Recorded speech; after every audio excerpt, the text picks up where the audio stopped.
Hello guys, it is time for me to film this video that I've been procrastinating on and that now I've forgotten too much of the book to actually feel qualified to talk about, but that is my review for The Light of All That Falls.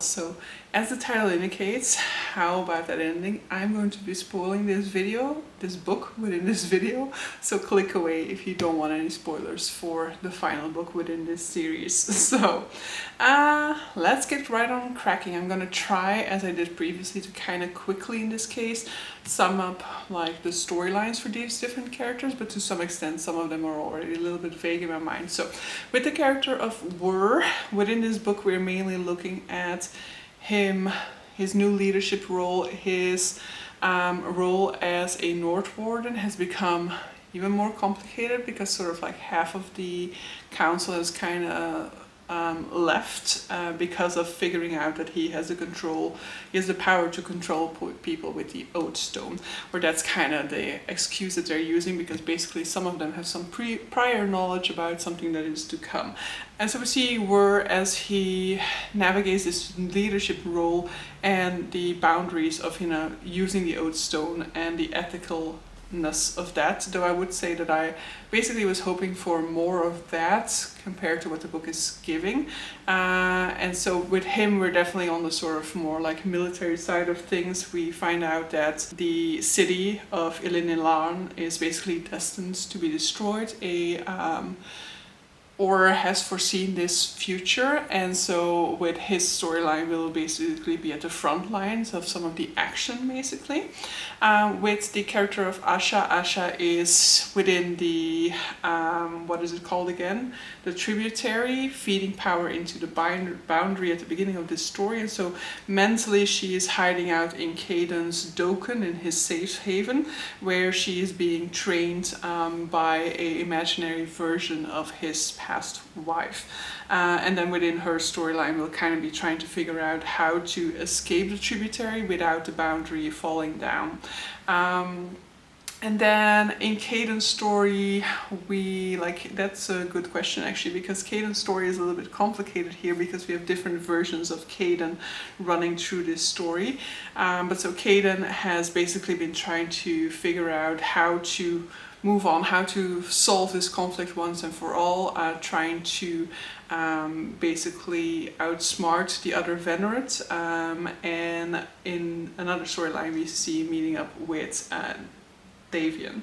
Davian's storyline is one that I'm going to be mainly focusing on here because that is also what I feel like, first of all, the book is mainly focusing on, and what I personally also enjoyed the most, and that is his storyline of he has been stuck on the wrong side of the boundary for a year now.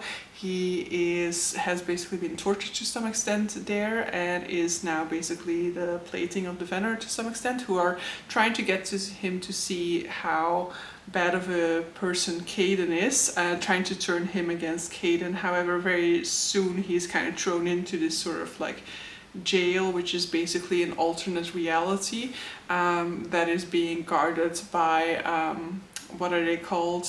The Dark Gaten, right?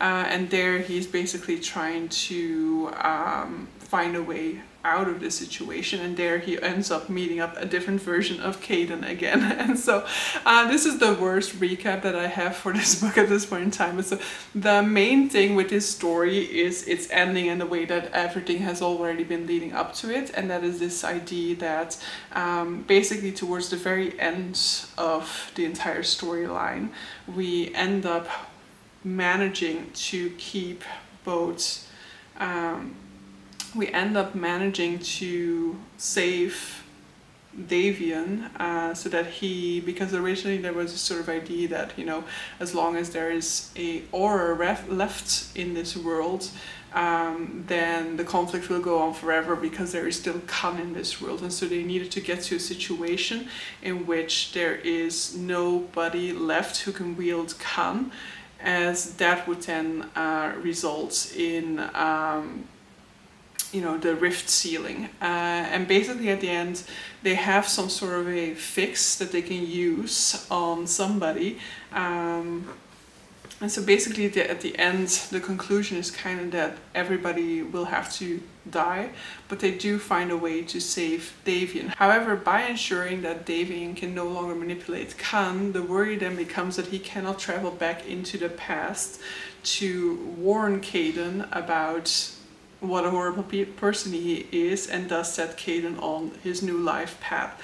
However, what turns out to be the actual case is that Caden at the very end travels back to time multiple times.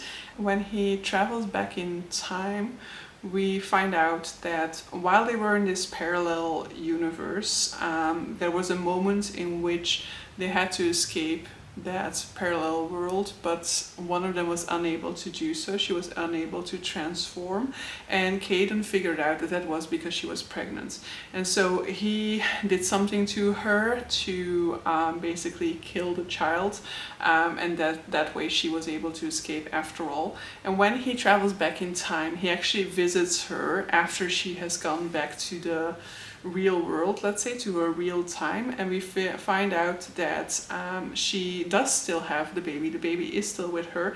However, the baby turns out not to have a reserve, and so he is stealing his essence from his mother. And so that's how we figure out that this is actually the mother of Davian, and that Caden actually killed Davian when he was a small boy. And as a consequence, Caden can now shapeshift into the person that Davian is. He can shapeshift into Davian's body.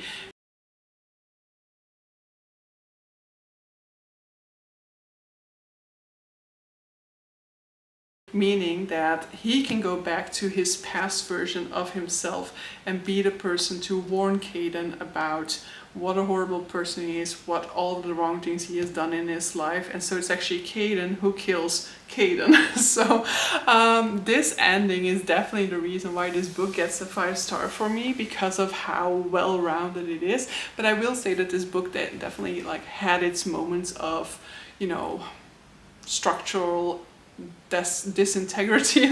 Not really how I wanted to formulate that, I guess. But so this book could have served with using an extra perspective. It is addressed in the author's note afterwards, but there's a huge sort of like Deus Ex Machina in there that just really didn't feel right. And he explains in the afterwards that he didn't want to add a fourth perspective that late within the series, and I commend him for that. If he would have added it, I guess I would have been like, I don't like that he added a fourth perspective there. So I feel like his only way that he could have salvaged that situation was to go back to the very first book and add all of those perspectives in, I guess. And so that would have probably been the cleanest solution. However, then there would have had to have been a more substantial storyline for those characters than there have been in the first and second book thus far. So this is just like a just bumped into my sofa with my toe. This is just a structural problem that, because he knew where he wanted the story to be from the beginning and he plotted it out, or it seems like he plotted it out well in advance, this should have just been addressed, I guess. But this is his debut series, I think, so I think he will probably do better in the future, and he does want to write the other perspective story at one point in time, but adding it into this book would have made this book super, super large, would have also meant adding a fourth perspective, which is very clunky to do in a series that hasn't had that perspective thus far. I just feel like I would have probably wished for a different resolution of that situation. So the situation that I'm talking about is at one point in time where is like in a confrontation with the Decians, is that what they're called? What is this empire called? Desriels, the Desrielites. And basically they activate this this machinery, the columns that will open up the rift within the world, because they are convinced that, you know, that way they will be thwarting the evil plan of Wur's army, because they have been led astray by the Venerate.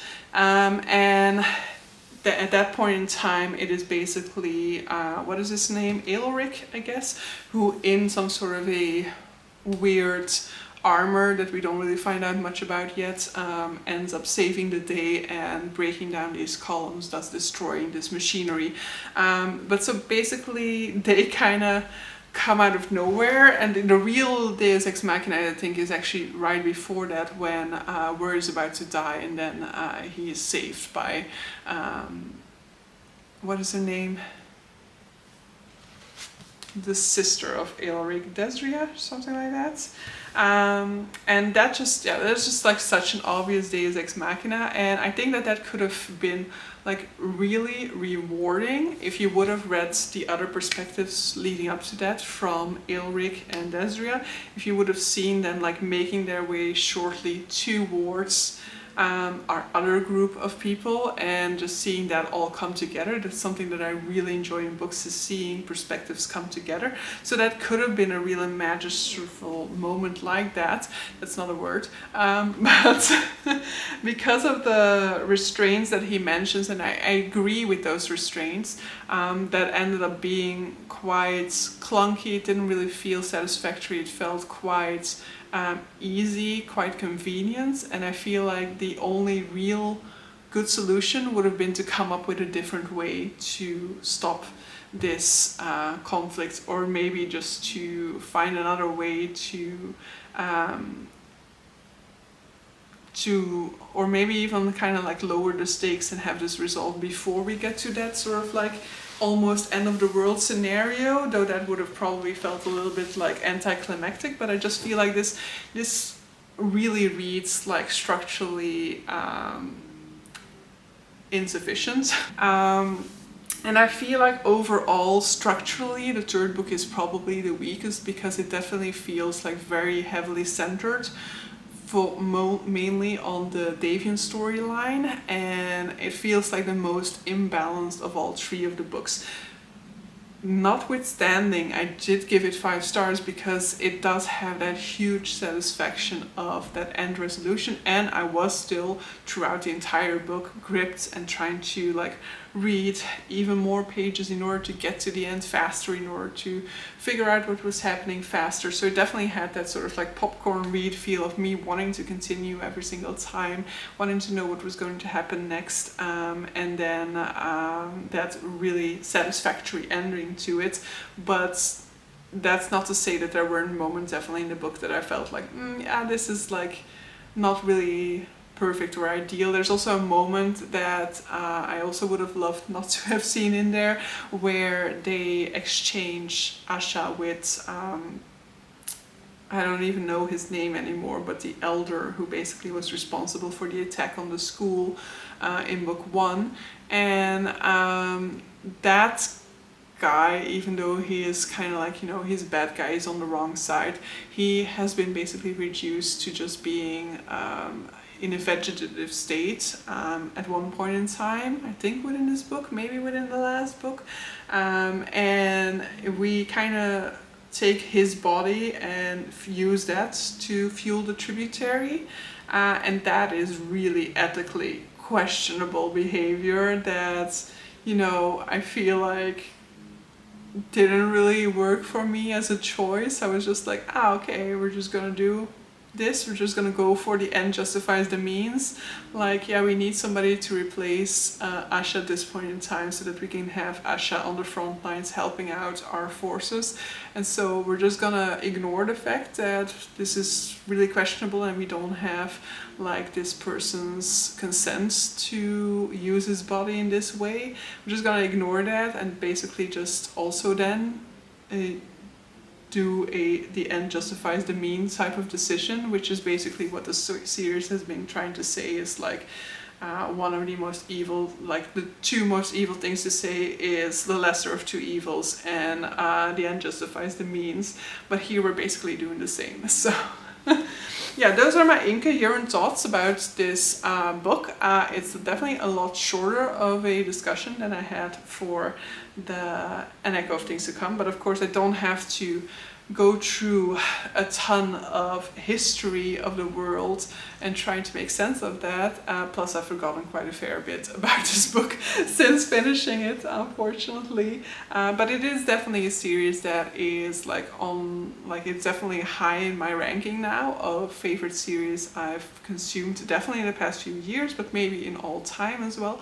And definitely a series I would love to reread as well, knowing this ending now, and going back to the beginning and seeing like how it was all worked in there from the beginning to get to that end conclusion towards the end. But so yeah, with that, I'm going to round out this video. Hope you guys enjoyed it and see you guys for the next one. Bye!